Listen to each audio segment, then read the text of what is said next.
কক্সবাজারের এলপিজি স্টেশনে অগ্নিকাণ্ডের ঘটনায় দগ্ধদের মধ্যে 6 জন চিকিৎসাধীন আছেন চট্টগ্রাম মেডিকেল কলেজ হাসপাতালে। এই বিষয়ে আরও জানবো, সেখানে আছেন আমাদের সহকর্মী জোবায়ের রিফাত। রিফাত, দগ্ধদের শারীরিক অবস্থা নিয়ে সবশেষ কি তথ্য আছে? 3 জনের অবস্থা জানছিলাম আশঙ্কাজনক।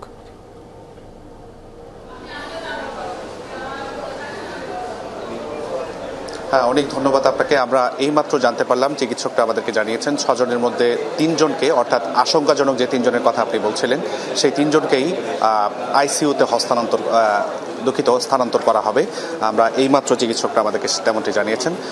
সেই 3 জনের খবর যদি আপনাকে একটু বলতে চাই, সেই 3 জনের মধ্যে একজন 90% পুড়ে গিয়েছেন, অন্যজন 50% এবং আরেকজন 40%। অর্থাৎ বলা চলে যে 6 জন এখানটায় ভর্তি রয়েছেন, সেই 6 জনের মধ্যে 3 জনের অবস্থা শুরু থেকেই আশঙ্কাজনক ছিল এবং সেই 3 জনকেই মূলত চিকিৎসকরা প্রাথমিকভাবে প্রথম ধাপে আসলে আইসিইউতে স্থানান্তর করছেন।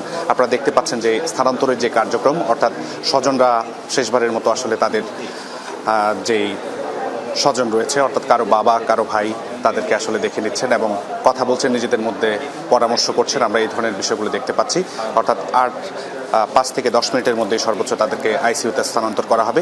আপনাকে একটু বলে রাখি, চিকিৎসকদের আমরা জিজ্ঞেস করেছিলাম যে চট্টগ্রাম মেডিকেল কলেজ হাসপাতালে পোড়া রোগীদের চিকিৎসা নিয়ে আসলে সেভাবে আমাদের সঙ্গে চট্টগ্রাম থেকে যুক্ত ছিলেন আমাদের সহকর্মী